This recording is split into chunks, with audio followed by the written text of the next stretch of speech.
Opisyales ng kapulisang sangkot sa pagdukot sa isang beauty pageant contestant, tinanggal na.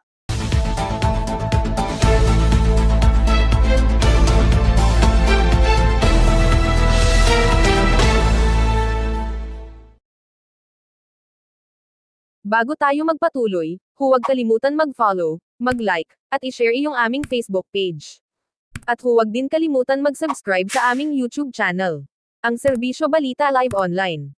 Maraming salamat po. Tinanggal na sa pagkapulis si Police Major Alan De Castro, ang di umano'y pangunahing suspect, sa pagdukot kay Catherine Camilan, isang beauty pageant contestant sa lalawigan ng Batangas, nitong nakaraang taon.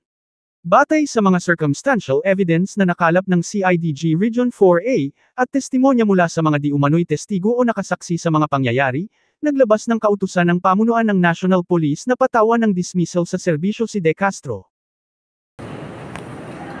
The case against Major De Castro is deemed to have allegations of conduct unbecoming of a police officer after a series of thorough investigation by the RIAS 4A uncovering evidences of an illicit and extramarital affair between the respondent and the missing Catherine Camilan.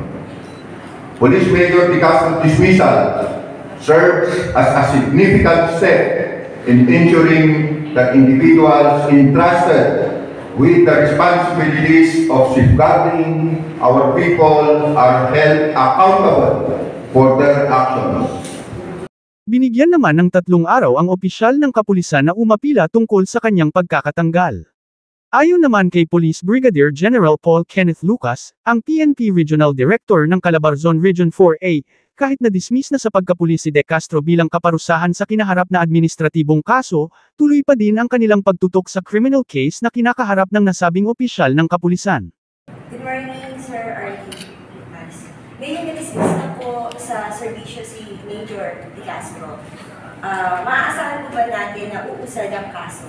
Linis natin ron? Yes, of course, umuusad na yung kaso ni Ms. Camilan sa criminal case niya, no? Just yesterday, nagkaroon muli ng preliminary investigation dito sa Batangas prosecutor. No? So, ongoing naman yung ginagawa ng CIDG para makakuha ng additional evidence para may present sa korte.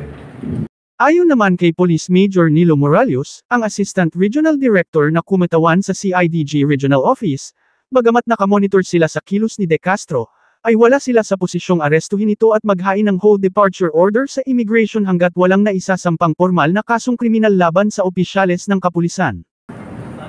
Sir, ang sabi naman sir sa PNP, proud po kami na i-follow yung rules po. Kung meron kaming legal ground para arestuhin ng isang tao, whether civilian or uniform personnel, gagawin po namin. Wala naman pong exception po doon. Thank you. Malagay natin sa watchlist si Major kung siya ay nakakalaya biglang lumipat, sir. Yes sir, thank you sir. As of today sir, wala pa po tayo siguro legal ground para mag-request ng hold departure order. Unless otherwise may warrant or Samantalang, inihayag naman ni Police Brigadier General Lucas na hindi kailanman hahayaan at pahihintulutan ng pambansang kapulisan na masangkot sa anumang anomalya o krimen ang kanilang mga opisyales at sinumang kapulisan. Ito si Ian Almario, ang AI reporter ng Serbisyo Balita, nag-uulat para sa DZSB, ang himpilan ng katotohanan at paglilingkod.